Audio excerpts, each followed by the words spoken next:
আমাদের জুলাই যোদ্ধা এবং শহীদ পরিবারের অনেক রাগ, ক্ষোভ, অভিমান আছে এবং অনেক সময় তারা সেই ক্ষোভের বহিঃপ্রকাশ ঘটিয়ে থাকেন এবং এর ন্যায্যতাও আছে। অন্তর্বর্তীকালীন সরকারের কাছে আপনাদের অনেকের অনেক বেশি প্রত্যাশা ছিল, হয়তো তার পুরোটা পূরণ করা সম্ভবপর হয়নি এবং বর্তমানে বিএনপি সরকার ক্ষমতায় রয়েছে, আপনাদের অনেকের অনেক প্রত্যাশা রয়েছে।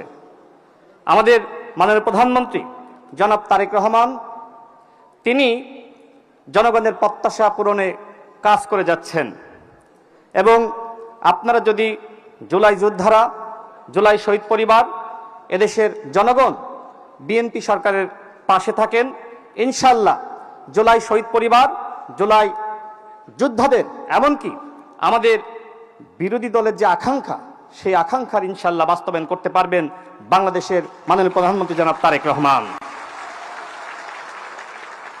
আমি বক্তব্য দেওয়ার শুরুতে অনেকে হয়তো সংক্ষুব্ধ হয়েছেন, কিছু প্রতিক্রিয়া ব্যক্ত করেছেন। আমি আপনাদের এই প্রতিক্রিয়াকে স্বাগত জানাচ্ছি। গণতান্ত্রিক বাংলাদেশে আপনাদের এই যে প্রতিক্রিয়া ব্যক্ত করার স্বাধীনতা, এটাই তো আমাদের সবথেকে বড় অর্জন, যে আপনারা কথা বলতে পারছেন, আপনাদের কথা বলার বাক স্বাধীনতা রয়েছে। সুতরাং এই বাক স্বাধীনতাকে আমরা মূল্যায়ন করে সামনের দিনে আমরা অগ্রসর হব ইনশাআল্লাহ। আমি যে কারণে এখানে বক্তব্য দিতে এসেছি, আমি জুলাই গণঅভ্যুত্থানে যেহেতু নেপথ্য থেকে কাজ করেছি, এখানে জাতীয় নাগরিক পার্টির সম্মানিত সদস্য সচিব আক্তার হোসেন, তিনি আমার বিষয়ে আরো ভালো বলতে পারবেন। তার সাথে তিনি জেলে যাওয়ার ঠিক আগ মুহূর্ত পর্যন্ত তার সাথে আমার বিভিন্ন বিষয়ে কথা হয়েছে, সমন্বয় হয়েছে। বাংলাদেশের মাননীয় প্রধানমন্ত্রী তিনি জুলাই গণঅভ্যুত্থানের সাথে তিনি সক্রিয়ভাবে জড়িত ছিলেন। তিনি লন্ডনে নির্বাসিত জীবনে ছিলেন, কিন্তু সেখানে থাকা অবস্থায় তিনি বিএনপিকে পরিচালিত করা এবং আমরা যারা যুগপৎ আন্দোলন করছিলাম সেই যুগপৎ আন্দোলনকে তিনি নেতৃত্ব দিচ্ছিলেন।